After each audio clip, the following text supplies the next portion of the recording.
Greetings from Kara and myself. My name is Russ Hatfield, and she, who is behind my shoulder, is my higher dimensional twin soul and member of Ashtar Command on Hades Base. The editorial for this month is about a group of people who may even include you. They are called the Decsenders and have a large role to play in the ascension path of humanity. For a full transcript of this latest editorial, please go to our main homepage at hadesbasenews.com. We also invite you to subscribe to be kept informed of future postings on our YouTube channel from the members of Ashtar Command. And now, for the month of July, we present The Rise of the Decsenders. The next dimension, both a goal and a destiny. For some, it is a goal already reached, where the required lessons have been learned, and ascension is an experience they know very well. They've already been a part of a collective consciousness. They've had mental abilities they've used, along with telepathy being as easy as breathing. But let's say that it's the first ascension, and coping with the change of dimensions becomes a challenge. Despite the considerable resources that are brought to bear, a longing for the third dimensional life is invulnerable to the counseling provided. Or, perhaps, many lives in the next dimension creates a longing to help those not yet ascended, which becomes a driving force to bring back all that has been learned to those waiting for those lessons. The next incarnation may be a long way off, but when it comes, it is back to the third dimension to either relearn some required lessons or find ways to become a teacher of higher dimensional knowledge. For either reason, an unconscious purpose is established that drives the individual to a tenuous goal that does not yet have a name. All that is left is just memories that fade away into a dream of a time where love is a way of life.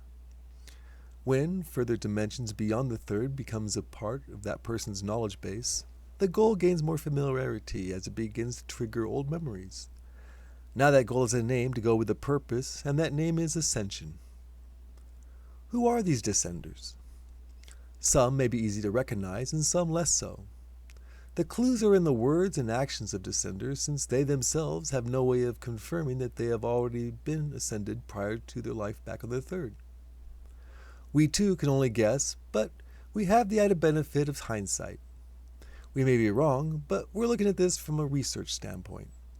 It gets the mind thinking on what qualifies one finds in someone who just spent their last life helping others. One potential Decsender who comes to mind immediately is John Lennon.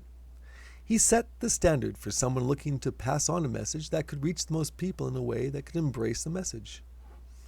The song, Imagine, comes from someone who has been there and done that. Other potential Decsenders are Gene Roddenberry and Carl Sagan. They showed us other worlds, other races, and realities to wrap our heads around.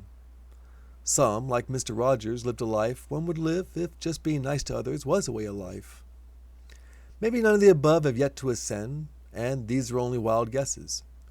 Kara knows her dimension very well, and I'm getting to know it better every day, so this editorial got us looking for clues for others who had been there.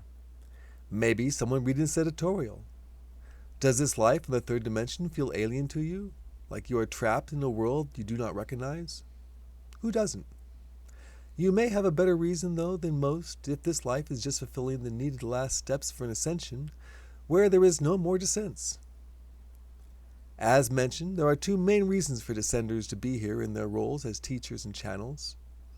Imagine a life where your commitment was to a planet and its people, or an organization and its ideals as opposed to living for oneself. Where it would be best to be called Advanced Earth because that is what humanity's home will be one day.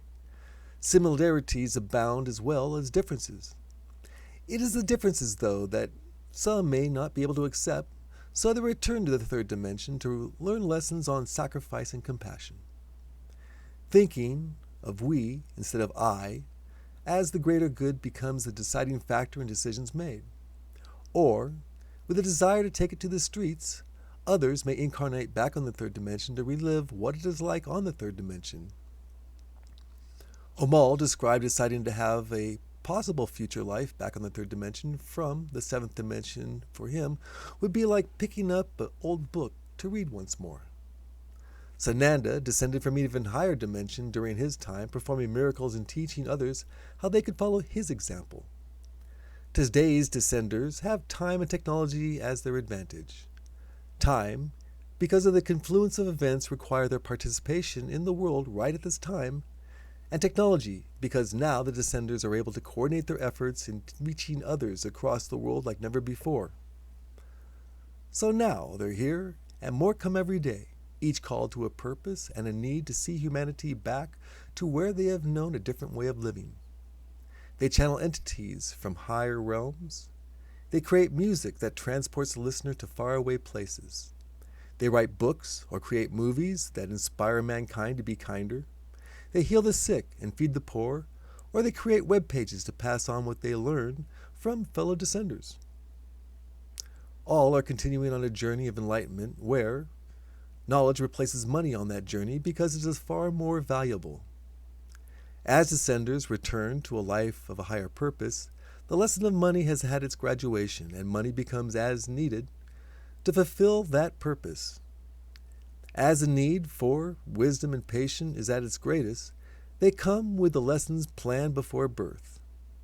As the connections with other Descenders and those in need of a connection with a Descender are established, a web of consciousness grows out from those connections. That is a vision of the future that will inevitably come to pass because the process has already begun. At one point, Descenders and those connected to Descenders will outnumber those who are in the early stages of their ascension path. Nikola Tesla, another possible Descender, saw that day and tried to bring it to life before its time. That day is coming into its time, and what Tesla faced compared to what the Descenders face today was far more difficult. These are the golden times that can only get brighter. In love, light, and wisdom as one, Russ and Kara.